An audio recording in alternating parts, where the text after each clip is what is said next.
आज हम पढ़ेंगे चैप्टर नंबर 1 11th क्लास का the living world. How wonderful is the living world.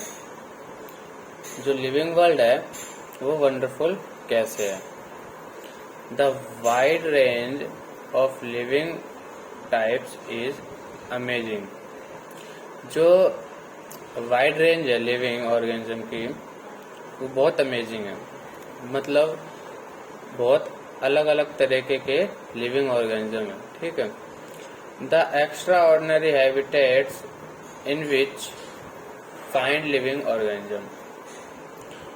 जो एक्स्ट्रा ऑर्डिनरी हैबिटेट्स हैं जो हमने जो फाइंड किए हुए हैं लिविंग ऑर्गेनिज्म के, बी इट कूल माउंटेन्स है, डेसिडियस फॉरेस्ट है, ओशियंस हैं, फ्रेश वाटर लेक्स हैं, डेजर्ट हैं और हॉट स्प्रिंग्स हैं। हॉट स्प्रिंग्स क्या होता है, जैसे जमीन है, जमीन से उबलता हुआ जो पानी निकलता है उसे ही हॉट स्प्रिंग बोलते हैं। Living leave us speechless. ये सभी चीजें इतनी अमेजिंग हैं कि इनके बारे में हम कुछ कह नहीं सकते, कुछ शब्द नहीं है, स्पीचलेस है। The beauty of galloping horse of the migrating birds. जो ग्लोपिंग हॉर्स है उसकी ब्यूटी एक अलग है। ग्लोपिंग हॉर्स क्या होता है, दौड़ते हुए जो घोड़े हो गए ना वो। ऑफ द माइग्रेटिंग बर्ड्स, जो उड़ती हुई चिड़िया हैं उनकी ब्यूटी एक अलग है। The valley of force, the valley of flowers और द अटैकिंग शार्क। जो फ्लावर्स हैं, अटैकिंग शार्क जो किसी पर अटैक करती है उनकी ब्यूटी एक अलग है। And deep sense of wonder. The ecological conflict and cooperation among member of population and among population of community or even the molecular traffic inside a cell make us deeply reflect on what indeed is life। अब ये क्या कह रहा है, जो community है, community और population क्या है, अलग अलग है। ठीक है।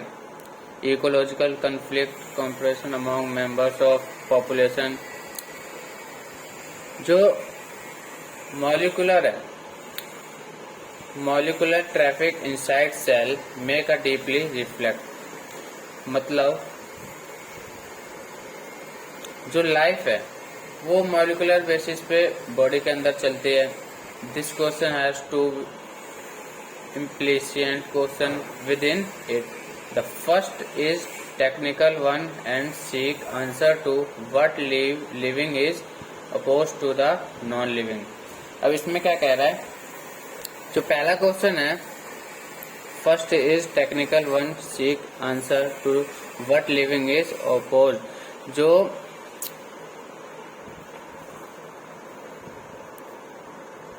जो नॉन लिविंग है वो लिविंग से कितना अलग है। जो लिविंग है वो बिल्कुल नॉन लिविंग के अपोजिट है, अपोज करता है। ठीक है। And the second is philosophical one and seek answer to what the purpose of life is. ये हमारा सेकेंड क्वेश्चन है कि व्हाट पर्पस, लाइफ का क्या पर्पस है। As scientist we shall not attempt answering the second question. दूसरा question है वो साइंटिस्टों ने अटेम्प्ट नहीं किया। We will try to reflect on what is living. हम क्या देखेंगे कि लिविंग क्या है। ठीक है। अब देखते हैं हम व्हाट इज लिविंग। लिविंग क्या है, what is living. When we try to define living, जब हम लिविंग को डिफाइन करते हैं, we conventionally look for distinctive characteristics exhibited by living organism. जो लिविंग ऑर्गेनिज्म है उनके अलग अलग रहने की जगह है।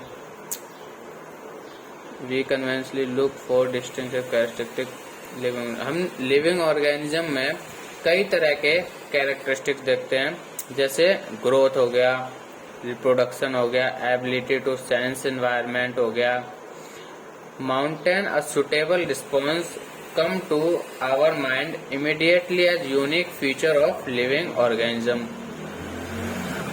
एक लिविंग ऑर्गेनिज्म में एक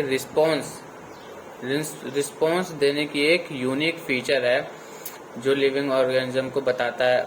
one can add a new few more feature like metabolism. एक नया फीचर है जो हम ऐड कर सकते हैं, मेटाबॉलिज्म। लिविंग ऑर्गेनिज्म में एक मेटाबॉलिज्म होता है जिसमें केमिकल रिएक्शंस वगैरह होती हैं। एबिलिटी टू सेल्फ रेप्लिकेट, एक ये और नया फीचर है ability to self replicate. Living organism अपने आप को रेप्लिकेट मतलब अपनी कॉपी बना लेती है। एक ये सेल्फ ऑर्गेनाइज कर लेती है, ये लिविंग ऑर्गेनिज्म का एक खासियत है। Interact and emergence to this list, ये नीचे लिस्ट हम उसके बारे में। Let us try to understand each of this. अब हम आगे और अच्छे से इनको पढ़ेंगे, समझेंगे, कोशिश करेंगे समझने। Let us try to understand each of this, सबको समझेंगे। ऑल लिविंग ऑर्गेनिज्म ग्रो, सभी लिविंग ऑर्गेनिज्म ग्रो करते हैं। Increase in mass and increase in number, increase in number of individuals are twin characteristics of growth. जो mass में increase होता है individual और नंबर में इंक्रीज होता है, ये जो दो कैरेक्टर हैं इंडिविजुअल के, ये ग्रोथ कहलाते हैं। ठीक है। अब मल्टी सेलुलर ऑर्गेनिजम्स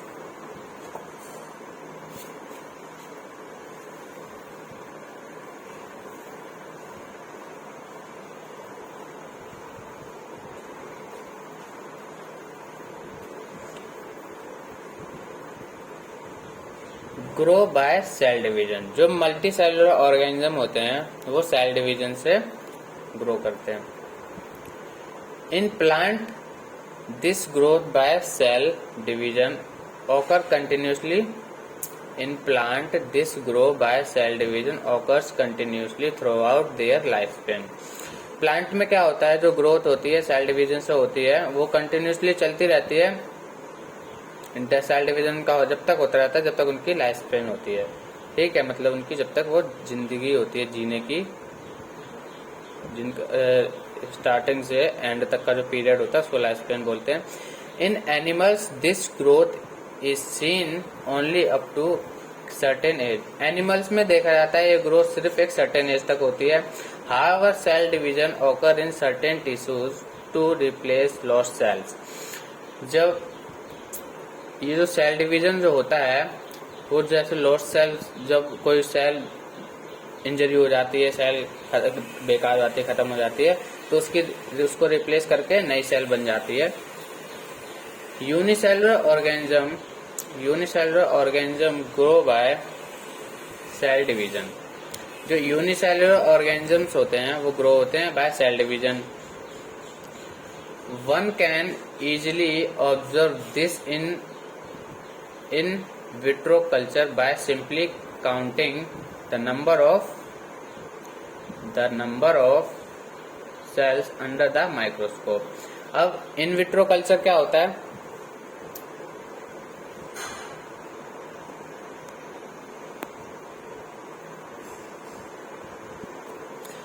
अब मैं आपको बता दूं कि ये इन विट्रो कल्चर क्या होता है।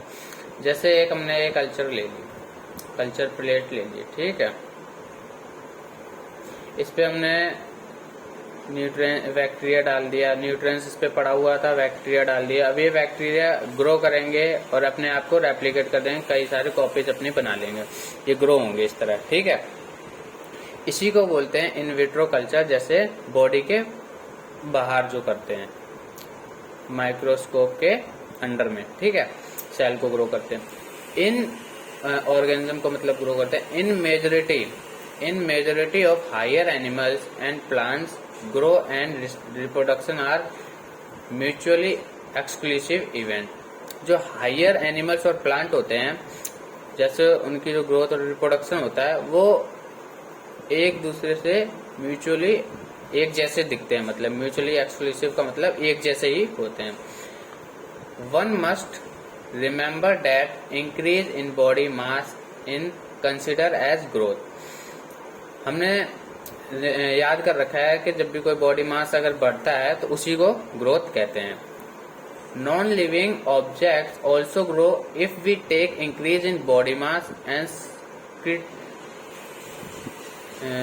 Criteria for growth. Non living में भी यही क्राइटेरिया होगा, ठीक है। जब भी उनकी बॉडी ग्रोथ करेगी तो वो भी एक नॉन लिविंग में भी ग्रोथ ही मानी जाती है। जैसे बॉडी सरफेस पे धूल मिट्टी जम जाती है, ठीक है, तो वो एक ग्रोथ ही कहलाएगी। नॉन लिविंग में भी इसी तरह ग्रोथ होती है। माउंटेन हो गए जैसे, ठीक है, माउंटेन के ऊपर आ जाते हैं पार्टिकल्स, ठीक है, तो उनकी ग्रोथ होती रहती है। बर्फ जम जाती है तो ग्रोथ होती है, उसे ग्रोथ बोलते हैं। ये हो गया हमारा बल्डर्स एंड सैंड माउंट। रॉक हो गया, इसका मतलब बल्डर्स का मतलब पत्थर हो गया, ठीक है। सैंड माउंट्स बर्फ के टीले नहीं, रेत के टीले डू ग्रो, ये भी इसी तरह ग्रो करते हैं। How ever this kind of growth exhibited by non living object is by accumulation of material on the surface.